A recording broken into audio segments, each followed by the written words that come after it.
everyone, it's Laurie from Cook Scrap Craft, and today I'm doing a 2-page zoo layout using the kit that I purchased from Not Just for Boys Kit Club. Maybe it was 2 months ago, or maybe it was the October, one of the October kits. I honestly don't remember now, but it's a really great kit. It's got a lot of Echo Park products in it, and if you have been watching the videos, you will remember that I said I purchased the extra paperback because I wanted to be able to do 2-page layouts.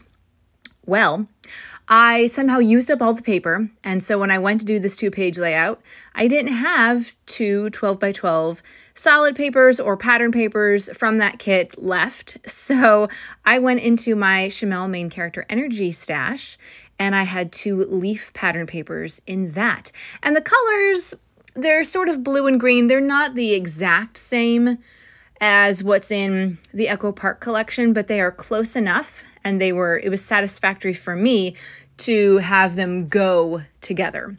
So I'm using the Chamel pages as the backgrounds, and then I'm adding in strips of pattern paper from the Echo Park collection. And this is based on a layout that Wendy Sue Anderson did in the Summer 2022 Scrapbook and Cards Today magazine. I have a whole stack of these inspiration layouts that I'm slowly working my way through. I feel like maybe I've done this one before. I don't really remember.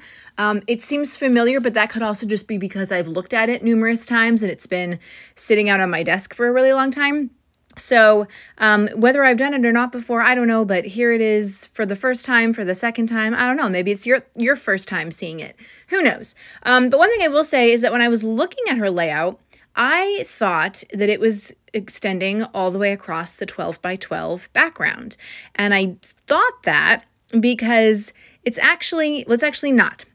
But I got a little confused because it looks like there's a blue border going around her layout. And I just, for some reason, thought that was like a border. It wasn't registering in my mind because I'm so used to having things go all the way across the 12 by 12 page.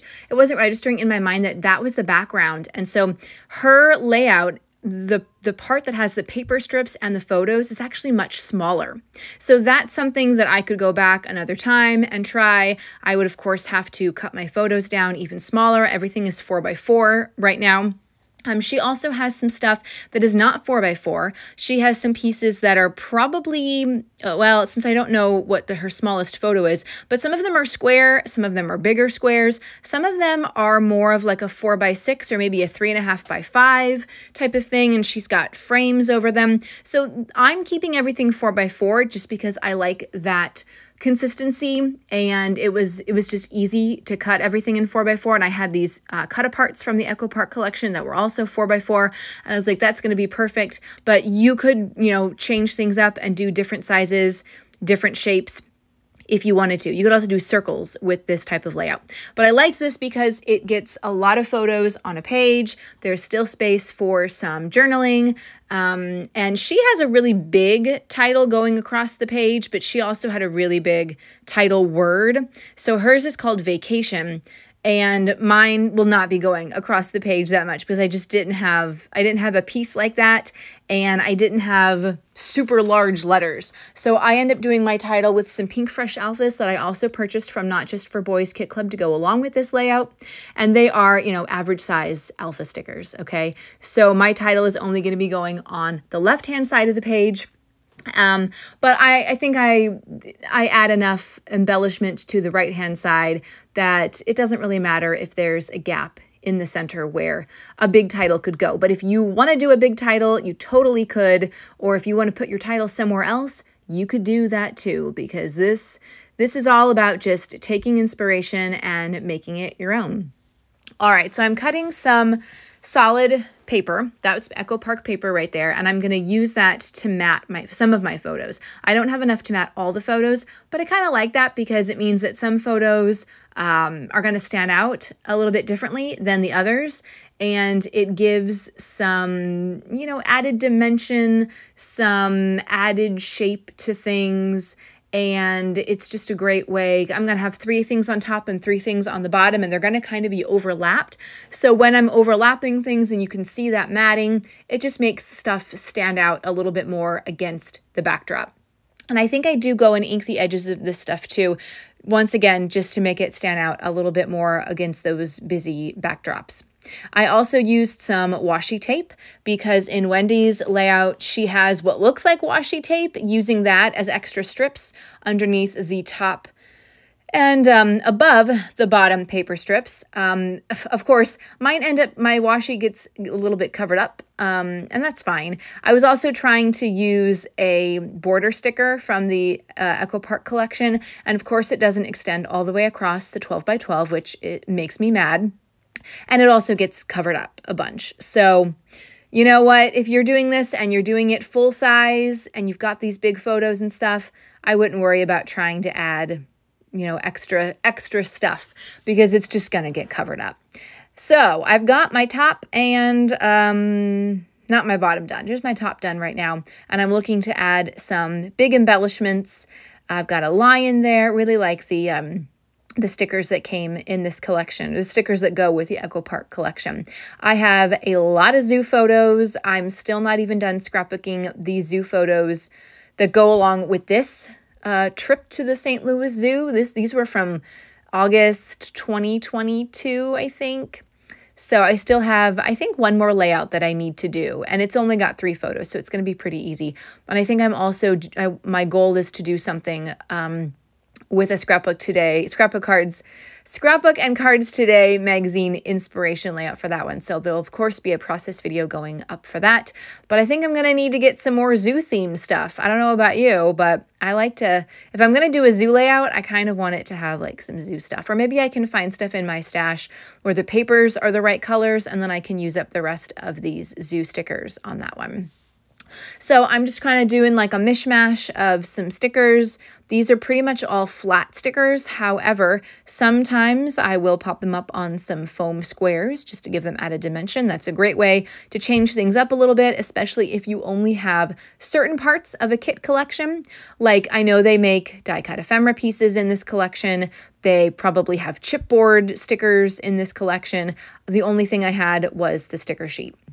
So if you don't have all that other stuff and you're just working with one type of embellishment, pop it up on some foam squares. You know, just do something a little bit different, again, to add some more visual interest to your layout, and just use the things in a different way. Totally works. So like I said, there's 3 pieces up on top. On this side, there's a journaling square and 2 photos. One is matted. And on the bottom, I've got 2 matted photos and 1 non-matted photo. And of course, the non-matted photo is going in the middle because I want some, what's the word I'm looking for? Why can I not think of these words as I'm doing this? Symmetry? Yeah, because obviously it would look weird if I had the non-matted all the way to the left and then the 2 matted next to each other to the right. I don't like that. So for symmetry reasons, I am doing what I'm doing. Something else that I'm doing, because I don't have enamel dots, I have that Pink Fresh Alpha sticker sheet. And if you are taking the stickers off, like if you're using an O or a P or a Q, there are holes left. Obviously, because an O has a hole in it. So you're peeling off the O, and then there's the hole that was in the O is left behind. So I'm using some of those pieces as my quote-unquote enamel dots, using those in place of that. And I really kind of like that because in this alpha sticker sheet, not everybody does it this way. Like American Crafts, I have some of their stickers. Everything just comes, the holes are already out. So there's nothing left behind on the sticker sheet, right? But Pink Fresh has them this way for these alphas. So that's what I'm going to use. I'm going to use those extra bits and make sure nothing goes to waste. And I like it because there are different sizes of these left behind bits. So I can really do like nice, clusters of 3 and add something really different, but that's also still, goes with the color scheme and treat it as an embellishment. So that's kind of fun. There's a little kangaroo. I should have saved the kangaroo because I actually had a picture of the kangaroo on the other page, but I wasn't paying attention to those pictures at the time, and I needed a small little sticker that I wanted to put over there by the title and the little phrase sticker. And then I went, oh, the kangaroos on the other page. That's okay though. Anyway, what's your favorite animal to see at the zoo? Let me know down in the comments. I know every zoo has different animals The Washington, D.C. Zoo has pandas. The St. Louis Zoo does not have pandas, but it does have a lot of other really cool things. My favorite, and I'm writing a little bit about it in the journaling, is the penguin and puffin house. And I know other zoos do have a penguin house, but with other zoos, you go inside and the penguins are all behind glass. But at the St. Louis Zoo, you go inside and it's freezing, which is actually really nice when it's a hot day. The penguins are not behind glass. So they have their little pool to swim in, but the pool comes up to maybe like, I don't know, chest height, adult chest height, and then everything else is open. So you might get splashed if the penguin jumps into the water right in front of you, which is kind of cool, and that's happened to us before. And I just like that you feel more like you're in their zone, and it's not so much a, hey, I'm at the zoo looking at penguins behind glass, but it's more of a, you're in their habitat and you feel like you're in their habitat, and you just feel more up close and personal with them, which is pretty cool. So yeah, if you're ever in the St. Louis area and you want to go to the zoo, go to the zoo and definitely do the penguin and puffin house. The zoo is free, by the way, and it's amazing. You might have to pay for parking. I know I've talked about this before, but this is one of my favorite things about St. Louis is the zoo. It's free. You can pay for parking, or you can park around the zoo on the street. And it's really nice. There's also an art museum over there. Forest Park is over there, and they've got some pretty cool things. They've got like a play nature trail for kids. That's kind of cool. Or you can just go and walk around and get some exercise. It's not that far from the Science Center as well. Although the last time we were at the Science Center, it actually wasn't that amazing. There's an Omnimax theater there. That's pretty cool. You can see some interesting shows. We saw one about super dogs. And then you're not that far from St. Louis Arch, City Park.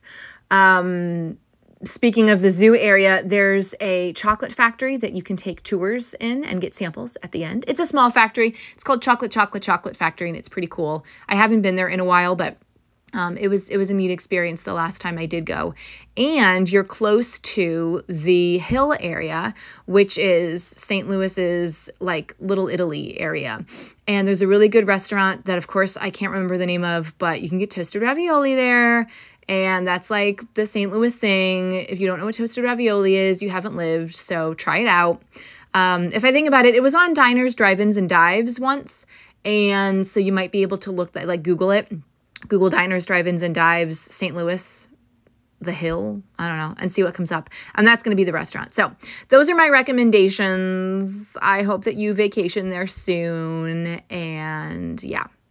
Also, I hope that you subscribe to this channel and that you've gotten some inspiration from this 2-page layout, even though I didn't talk at all about doing the second page. But hit subscribe, give this video a like, and I'll see you guys next time for more scrapbooking. I hope this 2-pager was helpful for you and that you come back again tomorrow for another process video. Bye!